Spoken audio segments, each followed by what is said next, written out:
Most of the natural substances that we see around us are mixtures.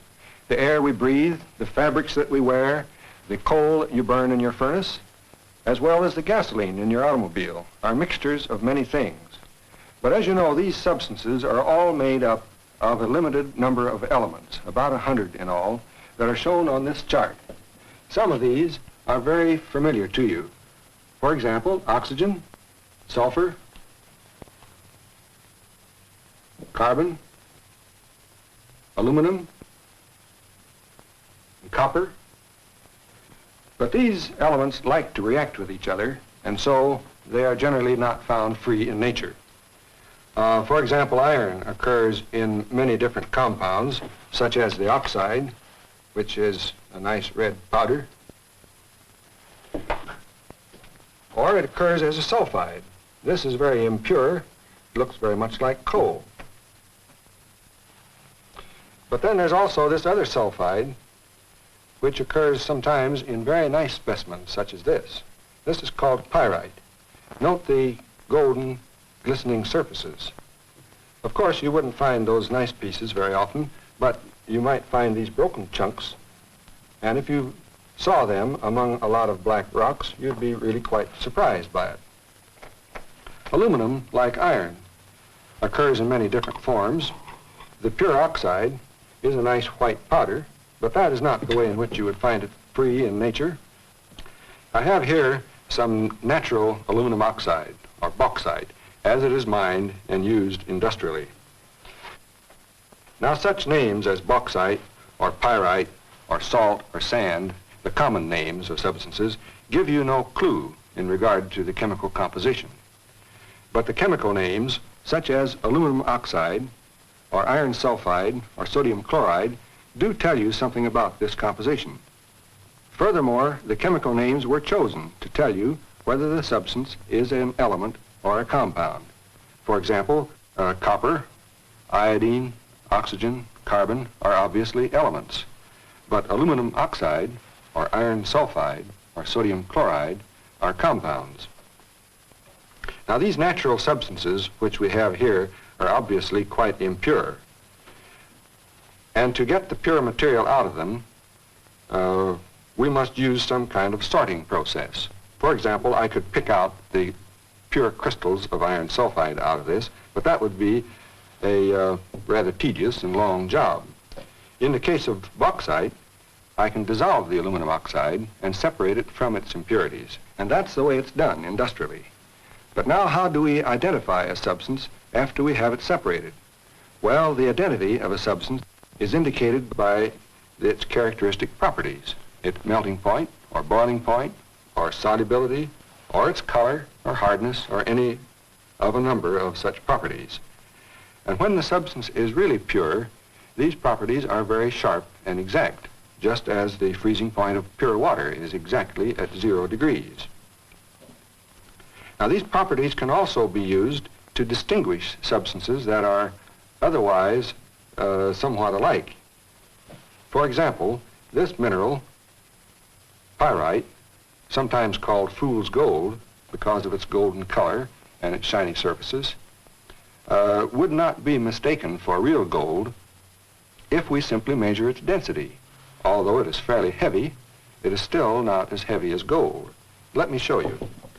I have here a small nugget of pure gold, and here a chunk of pyrite that weighs just about the same amount. Let me show you here on the balance. We'll put the gold on that pan and the piece of pyrite on this one, and you see they weigh approximately the same. But although the pyrite is at least 3 times as large as the piece of gold, so its density must be only about 1/3 as great. Now let me show you something else. I'll put this gold piece on the anvil and give it a few real hard blows.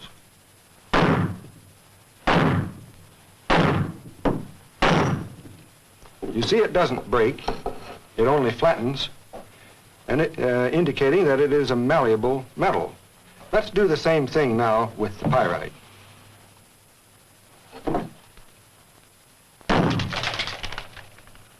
You see, it is very brittle and flies to 1,000 pieces. Not all of the tests for physical properties of substances are as simple or as obvious as these tests. But I think it is clear that every substance, whether it be an element like the gold or a compound like the iron sulfide, does have a set of characteristic properties by which it is recognized. Furthermore, the compound has properties that are quite different from those of the elements of which it is made. Let me show you this with a little chemistry. I'm going to make a compound out of two elements, and then later on we will take the compound apart again. The elements we will use are copper. In this case we will use copper turnings, and it has its characteristic copper color and its flexibility, and it's also characterized by its good electrical conductivity. And the sulfur is a nice yellow powder of crystalline nature,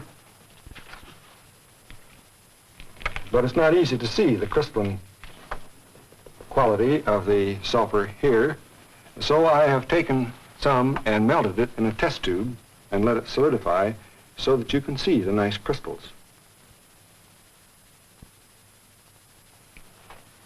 Now, sulfur is also characterized by its easy solubility in carbon bisulfide. And we'll show that. We merely dump the sulfur in this test tube and add some carbon bisulfide to it.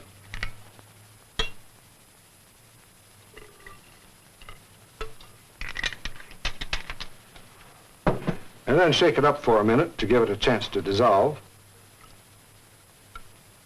But we don't have to wait for it all to dissolve. We can pour it through this filter to remove the undissolved sulfur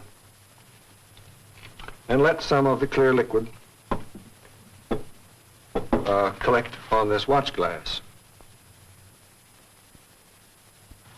When we have a little of it there, we will simply put it on this warm, hot plate and let it evaporate so that you can see the nice crystals. This picture is speeded up so that each second represents a minute.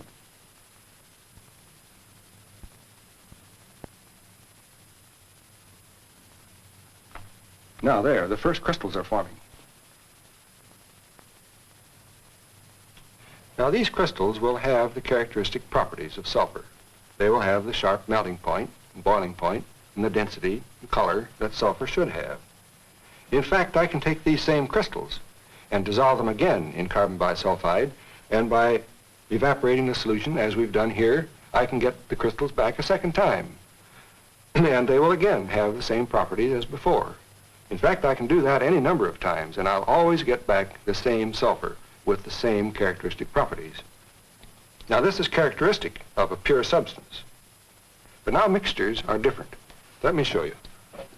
I have here some copper chips, the same metal that we have used before, and I will mix some sulfur with it. It doesn't really matter how much sulfur I put in when I make a mixture.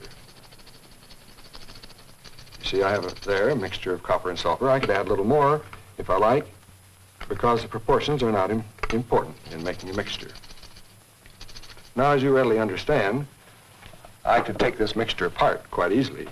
I could either pick the pieces of copper out, or, a little more simply, I could pour some of it on this screen, and by stirring it around, I could make the sulfur go through the wire screen and leave the copper on top. And so we have separated the two. A little more elegant method might be to use the process we have used before with carbon bisulfide.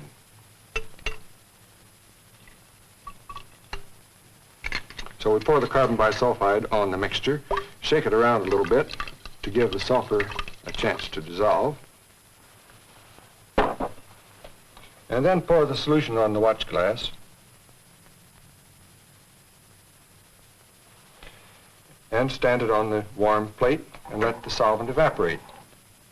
And again, we'll get back the pure sulfur crystals. And here once more, by slowing the camera, we have speeded up the action.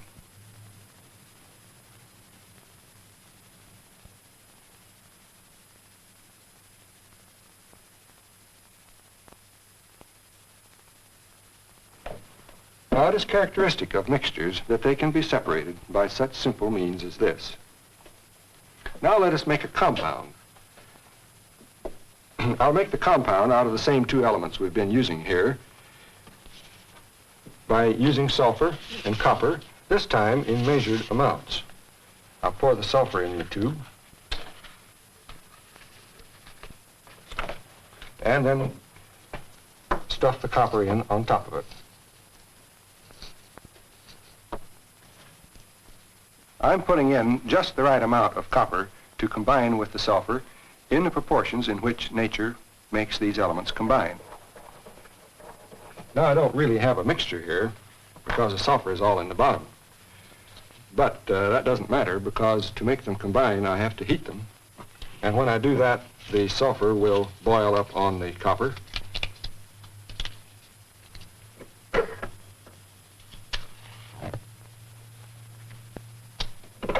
We'll adjust the flame to get a good hot fire.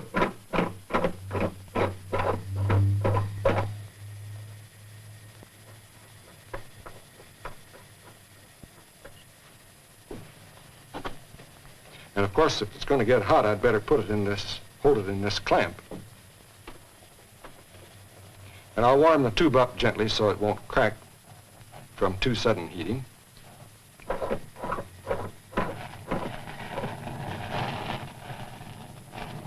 Then apply the heat to the bottom. Now you see the sulfur is melting,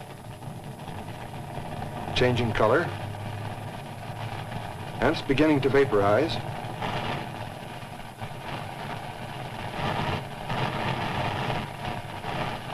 And it's distilling up on the copper. Now you see the reaction's beginning. See that red glow? And as the sulfur distills higher and higher, it combines with the copper to form copper sulfide, a compound. We will heat this until the sulfur has had a chance to react with all of the copper. Now that humming sound is just the vibration of the hot sulfur vapor in the tube. And you notice the copper has all reacted. So we did use both elements in the exact proportions in which they naturally combine. This evolution of heat indicates that a chemical reaction may have taken place. If a chemical reaction has occurred, we should have a new compound with its own characteristic physical properties. In fact, we suspect that we will have copper sulfide since we made it out of copper and sulfur. But now let's see what we have.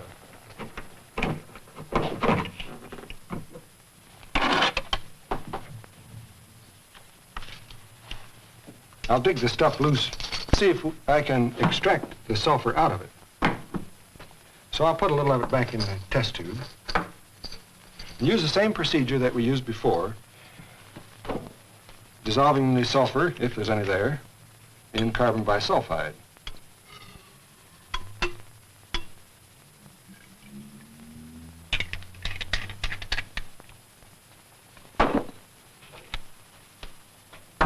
And after shaking it around to give the sulfur a chance to dissolve, we'll just pour the solution off on this watch glass and put it on the hot plate to evaporate.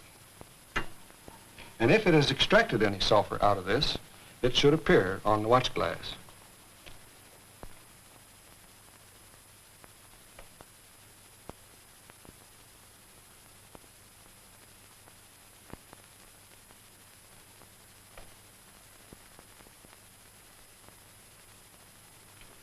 Now the carbon bisulfide has evaporated, but there are no sulfur crystals left. This indicates that the carbon disulfide was unable to extract the sulfur from our product. This product is different from either the copper or the sulfur from which it was made. It is a compound, copper sulfide, and has its own characteristic physical properties. Its color, its brittleness, its melting point, and so forth. But we can take it apart if we use chemical reactions. Then the cycle will be complete, for we started with two elements copper and sulfur, and we made a mixture. Then we combined them to form a compound, and now we will take them apart again. To do this, I'm going to heat the product in a stream of oxygen to convert it into two oxides. So let's put this in the boat.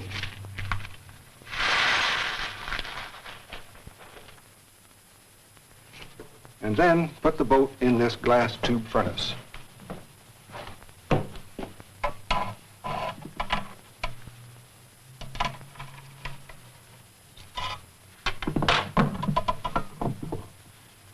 And now we will turn on the oxygen.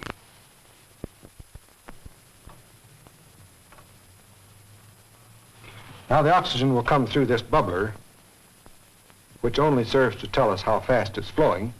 It will pass down over the sample, where it will be heated and will react, and the products of combustion will pass on through the furnace and through this dust trap and down into the cold trap, which we have here, cooled by means of dry ice and acetone. I'll wipe this off so you can see it frost up. The temperature is about 80 degrees below zero. And the products of combustion from our sample coming in here will freeze out and stay there so that we can examine them later. Now let's light the burner and get the reaction going.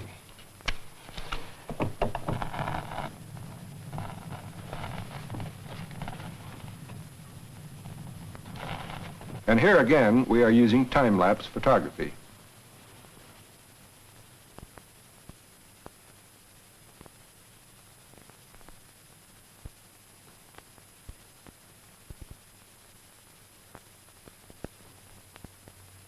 Now this oxidation actually required about half an hour.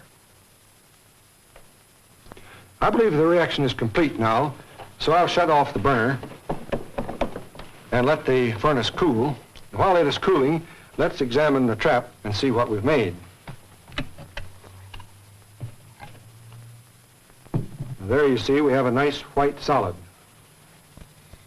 And that's very cold.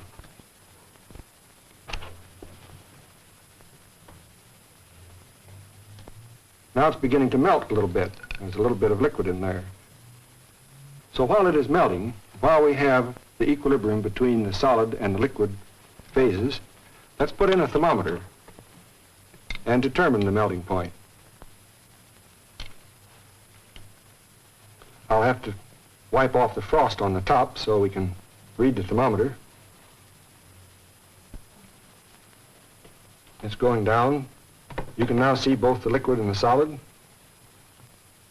And the temperature is just about 75, below zero centigrade. Now we can also determine the boiling point in this same apparatus. I can warm up the material better with this beaker of water.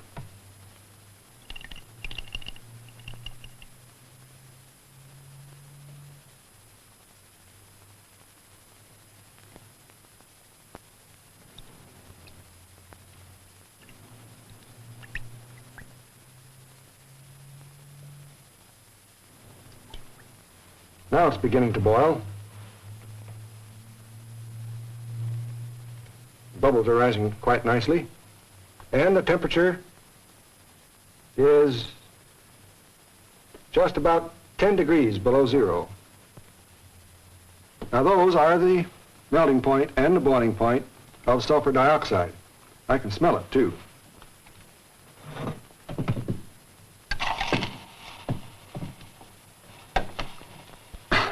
But now how can we be sure? An easy way of doing that would be to put sulfur in the boat in place of the copper sulfide and burn it in a stream of oxygen and let the sulfur dioxide that is formed go through the filter and into the trap and freeze out there. Then we can determine its freezing point and boiling point and see if it is the same as what we got when we burned the copper sulfide.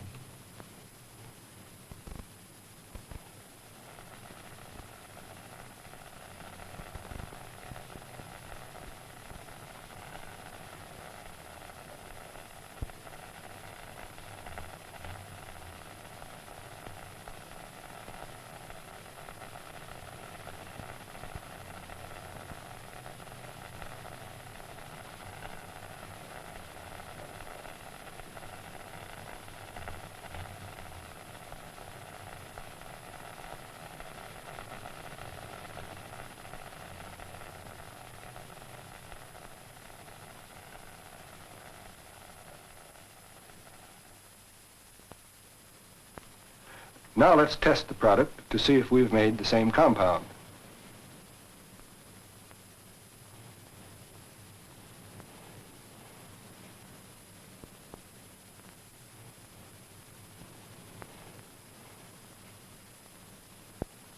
There, we have both liquid and solid in equilibrium, so let's read the melting point.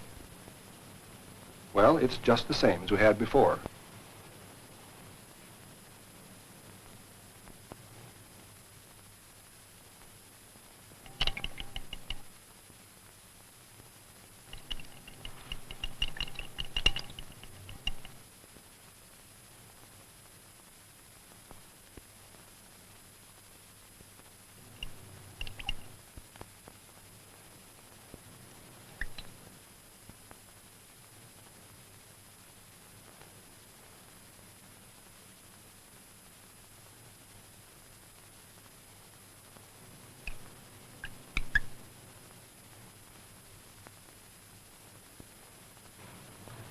Now this sulfur dioxide is boiling away nicely now, and the thermometer is reading just 10 degrees below 0 centigrade.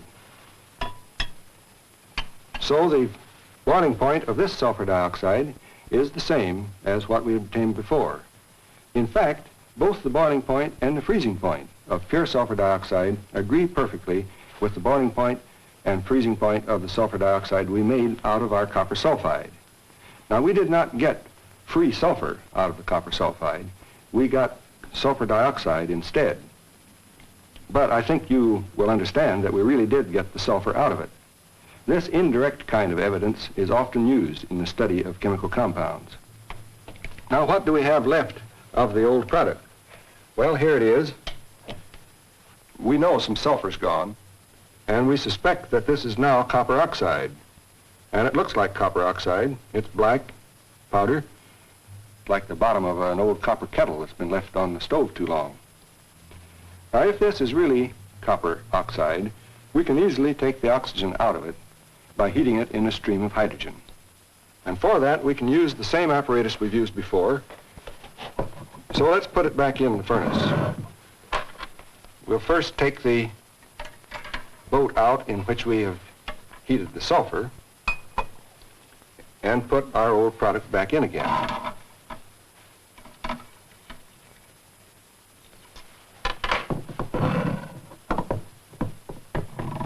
And now this time, we must not use oxygen, but use hydrogen instead.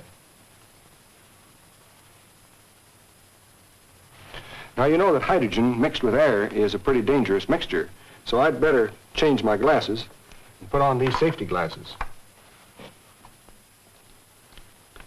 And we'll allow a little time to let the hydrogen sweep the air out. Now, we expect the hydrogen is going to react with the copper oxide and form water as a volatile product. And to condense water, we don't need such a cold trap as this, so we'll take it away and just use ice water here. Now put in a new, clean, dry trap and an ordinary mercury thermometer.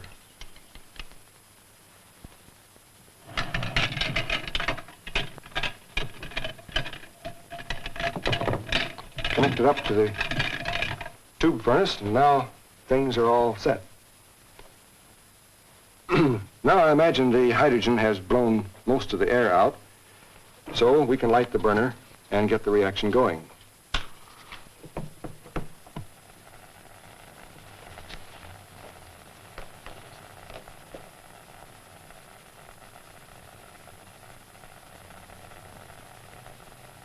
The reaction you see here in 20 seconds actually required 20 minutes.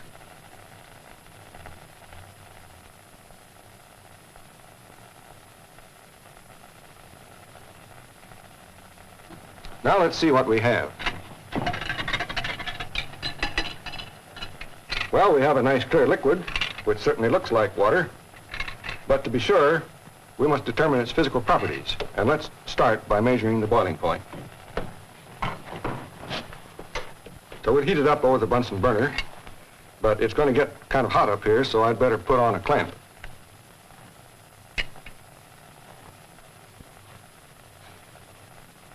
Now it's warming up, and the temperature is about 30 degrees.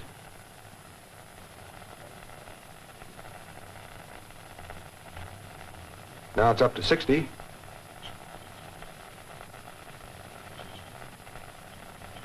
Now you can see it's beginning to boil. Now it's boiling away nicely, and the thermometer is reading right at 100 degrees centigrade, which, as you know, is the boiling point of pure water. But now, to be doubly sure, let's measure the freezing point. And I'd better cool this down a little bit in this beaker of water, because I'm going to have to freeze the liquid in the trap with dry ice. And if I put it in suddenly into the dry ice, it's apt to crack the trap. Well, that's just a drop of water on the bottom of the trap falling off into the dry ice.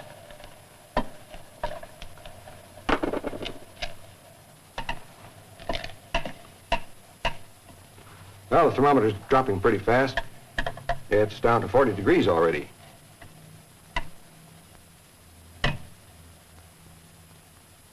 We can be sure that it's all frozen. Now it's slightly below zero. Well, look at there. It's all nice and solid. But we must warm it up a little bit until we have a little liquid as well as solid present. Because the true freezing point of a liquid is the temperature at which you have both liquid and solid together.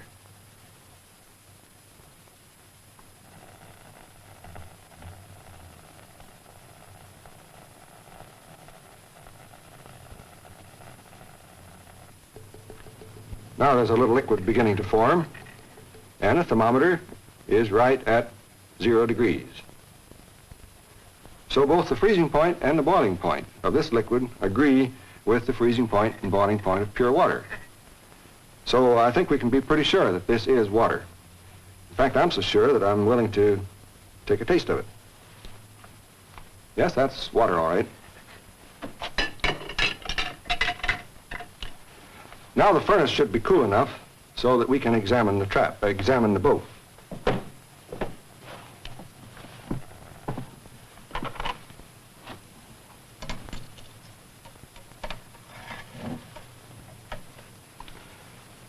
Now there we have a nice red solid.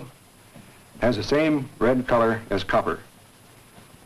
But to be real sure that this is copper, let's measure its electrical conductivity.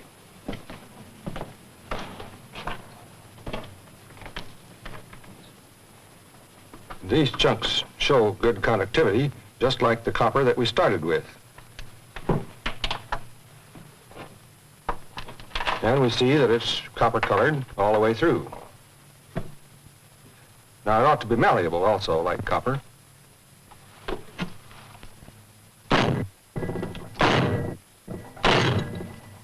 And you see it does flatten out pretty well. But of course, it isn't to be expected to be as malleable as copper wire because this has not been brought up to the melting point. To make no mistake, there are, of course, many other tests that we could run to prove that this is really copper. But I think the simple tests that we made should be enough to convince you. So now, let's summarize all that we have done in the language of chemistry.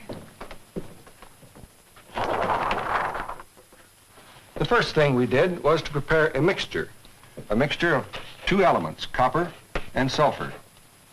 The proportions in which we put them together was not important, and also we could take them apart again by very simple mechanical methods. Next, we combined them to form a new compound, copper sulfide. In this compound, the proportions are exact, and also the physical properties of this new compound are very different from those of the sulfur or the copper of which it is made. Then we took the copper sulfide and oxidized it in a stream of oxygen to make two new compounds, copper oxide and sulfur dioxide. The sulfur dioxide we identified by its characteristic properties, its sharp melting point, its sharp boiling point, and also its very choking odor. The copper oxide was recognized by its color, but more importantly, by the next reaction, in which we heated it in hydrogen to take away the oxygen and give us back again pure copper and water as a byproduct. The water was recognized by its sharp freezing point at 0 degrees centigrade and its sharp boiling point at 100 degrees, and also by its taste. The copper was recognized by its red color, its malleability, and also its good electrical conductivity. And this copper is exactly the same copper that we started with.